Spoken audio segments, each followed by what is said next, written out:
कांद्याला बाजारभाव मिळावा या मागणीसाठी पुणे जिल्ह्यातील मनसर या ठिकाणी आंदोलन होत आहे आणि या आंदोलनादरम्यान सध्या ज्या पद्धतीने पाहिले की गळ्यामध्ये कांद्याची माळ घालून काँग्रेस जनता पार्टीचं पोस्टर लावून काही कार्यकर्ते या ठिकाणी आलेत। आपण त्याच्याशी बोलणार आहोत। आता मला सांगा की तुम्ही काँग्रेस जनता पार्टीचा पोस्टर चेहऱ्याला लावला, तुम्ही कुठून आलात? मी शेतकरी पुत्र राहुल बैरट नगर जिल्ह्यातून आलोय या ठिकाणी। आज आपण पाहतोय मी कॉक्रोच जनता पार्टीचं पोस्टर कुठेही लावलं नव्हतं, मी फक्त कॉक्रोच असलेलं पोस्टर लावलं होतं। मी काय कॉक्रोच जनता पार्टीचा समर्थक नाही, पण ज्या प्रशासनातील एक संविधानिक पदावरती जबाबदार व्यक्ती जर बेरोजगार तरुणांना कॉक्रोच असं संबोधतो तर आम्ही कॉक्रोच काय करू शकतो हे दाखवण्यासाठी या ठिकाणी आम्ही आलोय। आणि आम्ही काय कॉक्रोच माल घातला म्हणजे काय तलवारन काठ्या लाठ्यानं पिस्तूल घेऊन आलेलो नाही आहोत। कांदे गळ्यामध्ये घालून आम्ही एक शांततेच्या मार्गाने या ठिकाणी फक्त प्रश्न मांडण्यासाठी आल्यानंतर आम्हाला कायमचं चिरडून चाटण्यासाठी दाबून टाकण्यासाठी 100 पोलीस या ठिकाणी येतात आणि सांगतात तू इथे आलाच का? अरे महाराष्ट्रात फिरायला आम्हाला बंदी आहे का? शेतकऱ्यांना आम्ही जाऊ शकत नाही का? तुला इन्व्हिटेशन कोणी दिल्याने मला त्याचं नावच सांगन, मला त्याचा फोटो दे। आता इन्व्हिटेशन देतात का आंदोलनाचं? अरे हे कुठल्या जुलमी पणा चाललाय सर्वसामान्य शेतकऱ्यावर।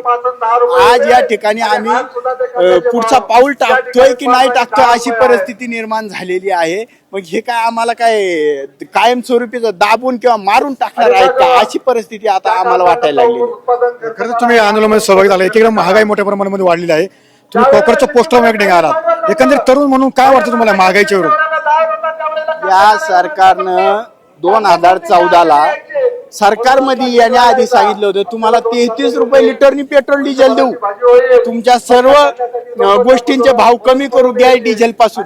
मला सर्व महाराष्ट्रातील जनतेने देशातील जनतेने सांगावं 1 रुपयानी कुठली गोष्ट स्वस्त झाली का? 1 रुपयानी कुठलीही गोष्ट दाखवाव। सगळ्या गोष्टींचे दुप्पट तिप्पट बाजार भाव झाले, पण माझ्या शेतकऱ्याच्या मालाला आजही कवडी मोल भाव। त्या काळात आमचा कांदा 50 रुपये किलोनी विकत होता ना आज 50 पैशांनी विकतोय, 5 रुपये किलोनी विकतोय। अरे लाज वाटली पाहिजे सरकारला। ते मोदी शेठ नाशिक मध्ये येऊन सांगितलं या महाराष्ट्राचा कांदा मी खाल्लाय, मैं प्याज खाके बड़ा हुआ हूँ। अरे क्या हुआ वो प्याज का? आज वो प्याज वाला किसान आज रास्ते पर उतरा है, पर उसका सुनने वाला कोई नहीं। ये कृषि प्रधान देश कहा जाता है, किसान को उसके खेती में काम धंधा है कि नहीं वो इधर उतरा है रास्ते पे, उनको थोड़ा देखो मोदी शेठ देखो। तुम्ही आज काँग्रेसचा पोस्टर लावला होता, काय एकंदरीत तुम्हाला आंदोलनामध्ये दिशा दर्शवायची होती? मला एकच दिशा दर्शवायची होती, आम्ही बेरोजगार आहोत हे जग जाहीर आहे, पण आम्ही शेती करून सुद्धा आज आमचे पोट भरू शकत नाही। तर तुम्ही त्या मालाला भाव द्या आणि जर तुम्ही आम्हाला कॉक्रोच मानणार असाल तर कॉक्रोच काय करू शकतो हे दाखवण्यासाठी आम्ही आलो। त्याच्यामध्ये पाहिलं की खरं तर शेतामध्ये जर शेती पिकून आमचे पोट भरू शकत नाही, त्यामुळे फक्त शेताला बाजारभाव मिळावा आणि जर आम्हाला तुम्ही कॉक्रोच समजत असाल तर कॉक्रोच काय करू शकतो हे दाखवून देऊ अशी भावना ठिकाणी व्यक्त केली आपल्याला पाहायला मिळते। किंवा अभिजित सामी सुनील टीव्ही मराठी मंचर पुणे।